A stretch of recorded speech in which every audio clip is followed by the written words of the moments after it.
important questions that faces the African continent, and in fact, not just the African continent, the entire African world.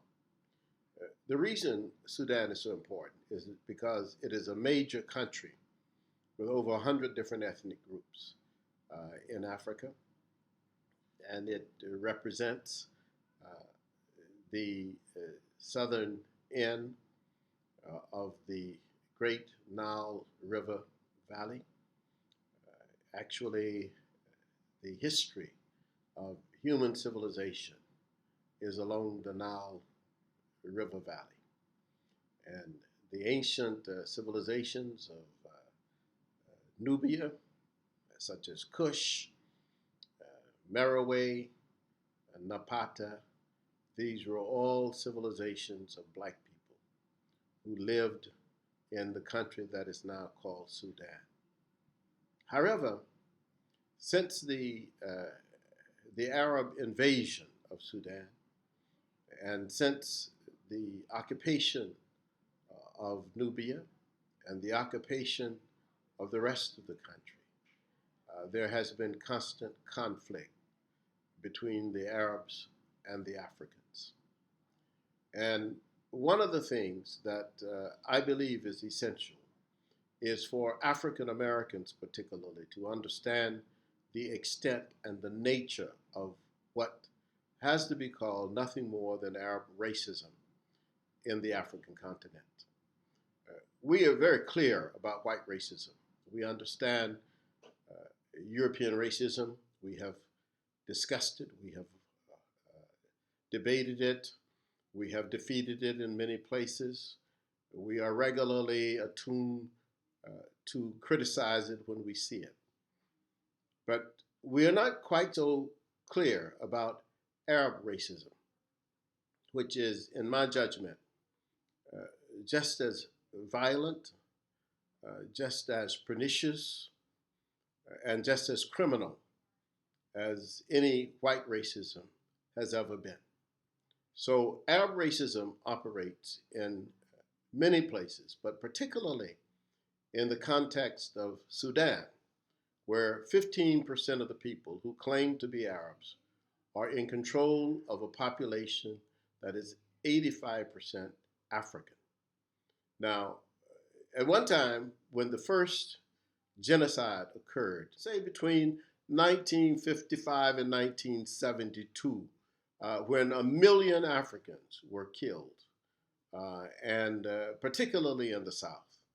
And then after that particular genocide, there was another one in 1983, a long battle, long fight, where in the south part of Sudan, hundreds of thousands of people were slaughtered.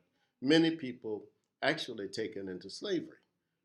One of the stories that we know here in the United States of America is, of course, about the young Sudanese children, many of them who had to walk for hundreds of miles to escape being enslaved. So the Sudanese regime in Khartoum, particularly in Khartoum, has been extremely relentless in its attack on African people. And not just, sometimes people think that it's a religious war. Well, it's not just religion. It is because of African culture and the significant place of black people in the beginning of human civilization.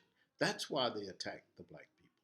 So that in Darfur, for example, where you have 90% of the people in Darfur are Muslims, and yet the Khartoum Arab regime has been at constant war against the black people of Darfur. Not only raping and pillaging their areas, but killing people throughout the Darfur area. So much so that many of the people have had to cross the borders and go into other countries to find some shelter. So hundreds of thousands of Darfurians have been misplaced, have disappeared, have been killed, and that's simply because of this small minority, much like in the South African apartheid era, where you had a small minority of white people who control a country of 40 million blacks. Well, in the situation in Sudan, you have a small minority of people who claim to be Arabs who basically are controlling millions of African people through violence. And the violence is so severe and relentless that one of the Arab governors in South Kordofan, where they've been fighting against the villagers, running people from cave to cave, said that black people should be killed, that it was the responsibility of the Arabs to make sure that black people will never rule in Sudan. Now, Sudan is a black country. It's been a black country from as long as we have historical record. It's been a black country until this invasion that really succeeded in the 16th century, in the 1600s. I'm sorry, with the Arab oppression.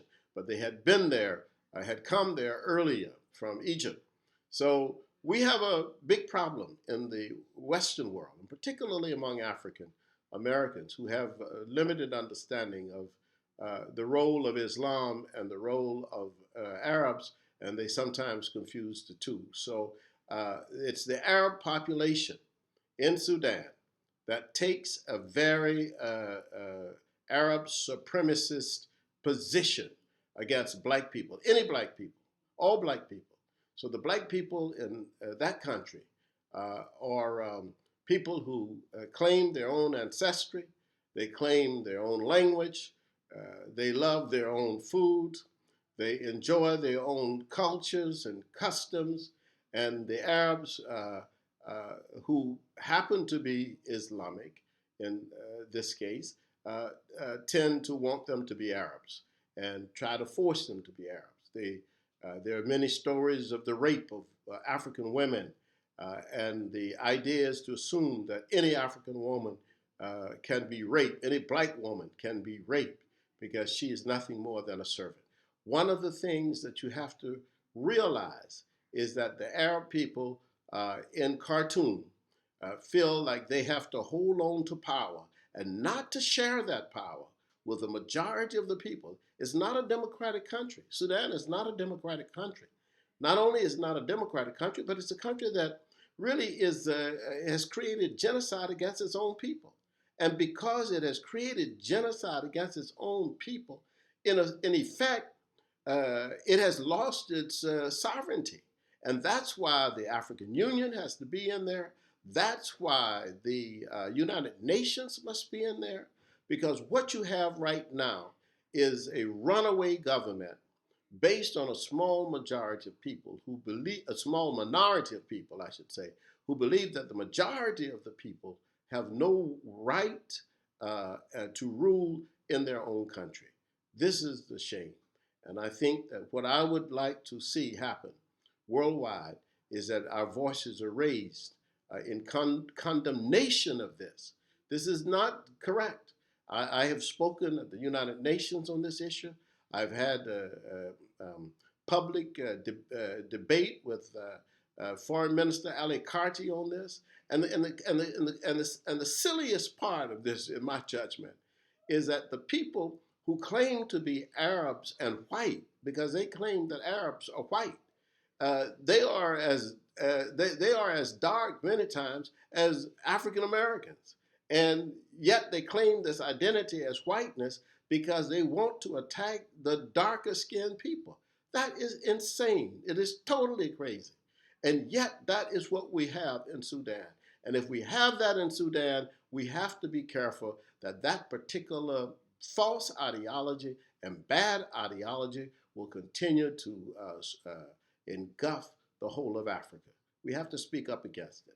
And the Africans, the African Americans who are Muslims, you have to speak up against it too. It is not an attack on religion. It is an attack on African culture, on African people, and on the great history of African people who are the mothers and fathers of human civilization and who are riverine people. But in Sudan, they have taken the river people, the Nubians, for example, and have moved them away from the river into the desert.